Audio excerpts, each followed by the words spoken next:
क्या आपने कभी सोचा है कि इंटरनेशनल रिलेशंस की ये मोटी किताबें असल में एक वर्ल्ड थिएटर की कहानी है, जहां हर देश एक एक्टर है और हर थियरी उस नाटक का एक अलग चश्मा। आज पॉलीलॉ एआई एकेडमी पर हम यूनिट 5 की उन सभी 9 कड़ियों को एक ही सूत्र में पिरोएंगे, जिससे थिंकर्स और उनकी किताबें आपके दिमाग में छप जाएंगी। इस वर्ल्ड थिएटर के मंच पर सबसे पहले आइडियलिज्म आदर्शवाद का पर्दा उठता है, जहां वुड्रो विल्सन अपनी किताब 14 पॉइंट्स 1918 के साथ एक नैतिक और शांतिपूर्ण दुनिया का सपना बुनते हैं। लेकिन जल्द ही कहानी में रियलिज्म यथार्थवाद की एंट्री होती है, जहां हांस मॉर्गनथाउ अपनी किताब पॉलिटिक्स अमंग नेशंस 1948 और ईएच कार अपनी किताब द 20 ईयर्स क्राइसिस 1939 के जरिए दुनिया को पावर पॉलिटिक्स और नेशनल इंटरेस्ट का कठोर सत्य दिखाते हैं। वक्त बदलता है और नियो रियलिज्म नव यथार्थवाद के केनेथ वॉल्स अपनी मास्टरपीस किताब थियरी ऑफ इंटरनेशनल पॉलिटिक्स 1979 में समझाते हैं कि ये संघर्ष इंसानी स्वभाव नहीं बल्कि सिस्टम की स्ट्रक्चरल अनार्की अराजकता की वजह से है।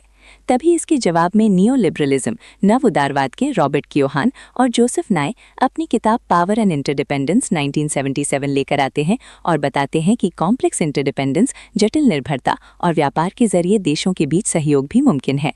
पर तभी स्ट्रक्चरल मार्क्सिज्म संरचनात्मक मार्क्सवाद के इमैनुअल वॉलस्टीन अपनी किताब द मॉडर्न वर्ल्ड सिस्टम 1974 के साथ पर्दे पर आते हैं और कोर पेरिफेरी मॉडल के जरिए खुलासा करते हैं कि कैसे ये पूरा सिस्टम सिर्फ अमीर देशों द्वारा गरीबों के आर्थिक शोषण के लिए बना है।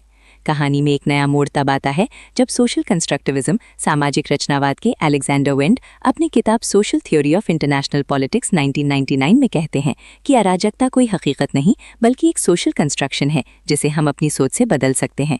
इसी बदलाव की कड़ी में क्रिटिकल थ्योरी आलोचनात्मक सिद्धांत के रॉबर्ट कॉक्स 1981 में व्यवस्था की यथास्थिति यानी स्टेटस को चुनौती देते हैं। फिर फेमिनिज्म नारीवाद का स्वर गूंजता है, जहां सिंथिया एनलो अपनी किताब बनानास बीचेस एंड बेसिस 1989 और जे एन टिकनर अपनी जेंडर एंड इंटरनेशनल रिलेशंस 1992 के जरिए दिखाती हैं कि इस मर्दाना राजनीति में महिलाओं की भूमिका को जानबूझकर हाशिए पर रखा गया है। और अंत में पोस्ट मॉडर्निज्म उत्तर आधुनिकवाद के रिचर्ड एशली 1984 अपने डीकंस्ट्रक्शन के विचार के साथ इस नाटक के हर पूर्ण सत्य के दावे को ही सिरे से नकार देते हैं। तो दोस्तों, आदर्शवाद के सपने से लेकर उत्तर आधुनिकवाद के संदेह तक ये थी आईआर की वो कहानी। तो दोस्तों, आदर्श से शुरू हुआ ये सफर उत्तर आधुनिक संदेह पर आकर थमता है। अगर आप इनकी कॉन्सेप्ट्स और थिंकर्स को इस कहानी की तरह याद रखेंगे तो आपके जेआरएफ के सफर को आसान बनाएगी। अगर ये अंदाज पसंद आया हो तो ऐसी ही मजेदार और सटीक तैयारी के लिए पॉलीलॉ एआई एकेडमी को अभी सब्सक्राइब करें और बेल आइकन दबाएं। पढ़ते रहिए, आगे बढ़ते रहिए। जय हिंद।